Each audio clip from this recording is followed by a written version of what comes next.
દેશના યશસ્વી આદરણીય પ્રધાનમંત્રી શ્રી નરેન્દ્રભાઈ મોદી સાહેબની પ્રેરણાથી જન્મદિવસ નિમિત્તે વિવિધ સેવાકીય પ્રકલ્પો સાથે આજે ઉજવણી કરવામાં આવી। આ 14 જેટલા સેવાકીય સંકલ્પોને સિદ્ધ કરી અને અંત્યોદયની પ્રેરણા જે ભારતીય જનતા પાર્ટીની વિચારધારા રહી છે એ અંતર્ગત આજે ખૂબ દરેકે દરેક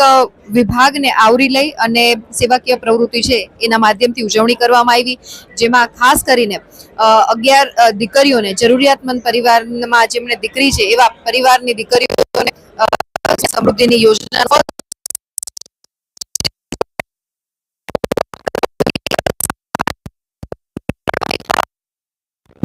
વિધાનસભાના લાભાર્થી તરીકે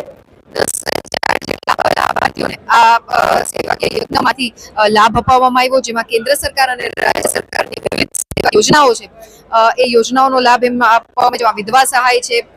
અગેન સુકન્યા સમૃદ્ધિ યોજના છે, આયુષ્માન ભારતની યોજના છે, કુંવરબાઈના મામેરાની યોજના છે, ફ્રી સિલાઈ મશીનની યોજના છે। આ પ્રકારના વિવિધ જે કેન્દ્ર સરકાર અને રાજ્ય સરકારની જે સ્કીમ્સ છે એ અંતર્ગત એમને લાભાન્વિત કરવામાં આવ્યા। સાથે 70 જેટલા સ્પોર્ટ્સ પર્સન્સનું સન્માન પણ આજના મંચથી કરવામાં આવ્યું, જેમાં રાષ્ટ્રીય આંતરરાષ્ટ્રીય રમત ક્ષેત્રે જેમણે ખૂબ સારું પ્રદર્શન કર્યું હોય એવા સ્પોર્ટ્સ પર્સનોને સન્માનિત કરવામાં આવ્યા। સાથે મારી ધારાસભ્યની ગ્રાન્ટમાંથી થઈ અને વિવિધ 78 વિધાનસભાના વિસ્તારોની જે સમાજ વાઇઝ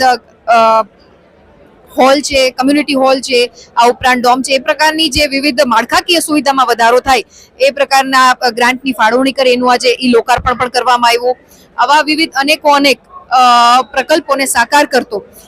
સાથે સાથે ખૂબ જરૂર અત્યારે જે આત્મનિર્ભર ભારતની આપણે વાત કરીએ છીએ ત્યારે જરૂરિયાતમંદ પરિવારને 5 ઈ-રિક્ષાનું લોકાર્પણ પણ અહીંથી કરવામાં આવ્યું। આવા અનેક સેવાકીય પ્રકલ્પો છે જેમાં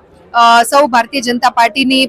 ચૂંટાયેલા જનપ્રતિનિધિની ટીમ, સંગઠનની ટીમ અને વિવિધ સમાજના અગ્રણીશ્રીઓની ઉપસ્થિતિમાં સંતો મહંતોને એમના આશીર્વચન સાથે આ સેવાકીય કાર્ય છે એ ઉજવણીના ભાગરૂપે, જન્મદિવસની ઉજવણીના ભાગરૂપે અહીંથી કરવામાં આવ્યા છે। હજી ઘણા પણ કાર્યો છે જે હું વિગતે ડિટેલ આપીશ તો ખૂબ લાંબુ પ્રેસ થઈ શકે, પણ ટૂંકમાં કહું તો જે વિભાગ ખાસ કરીને છેવાડાના માનવીને સ્પર્શે છે એ સ્પર્શતા વિભાગને કેન્દ્ર સ્થાનમાં રહી અને જે રીતના આપણા આદરણીય પ્રધાનમંત્રીશ્રીની એક ઈચ્છા અને વિચારધારા રહેલી છે કે વ્યક્તિગત દિવસ હોય એની ઉજવણી પણ આપણે જનભાગીદારીથી કરીએ તો ખૂબ સરસ રીતે એક સમાજમાં સારો મેસેજ પર પહોંચતો હોય છે। એક પેડ માં કે નામ અંતર્ગત નાના બાળકોને યુનિફોર્મની સાથે સાથે છોડવાનું વિતરણ પણ આજના મંચથી કરવામાં આવ્યું, ત્યારે હું ખૂબ જામનગરની જનતાનો અને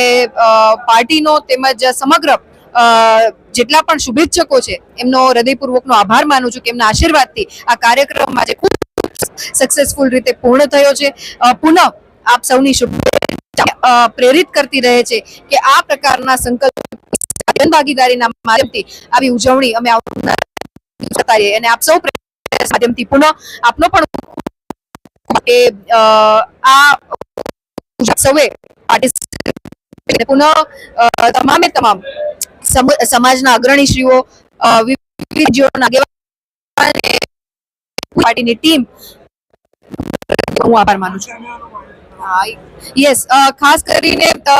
અત્યારની જે યુવાધનની સૌથી જે અભિલાષા કહી શકાય કે પોતાના પગ ઉપર ઉભા રહે અને પરિવારનું છે ક્યાંક ભરણ પોષણ કરતા હોય, ત્યારે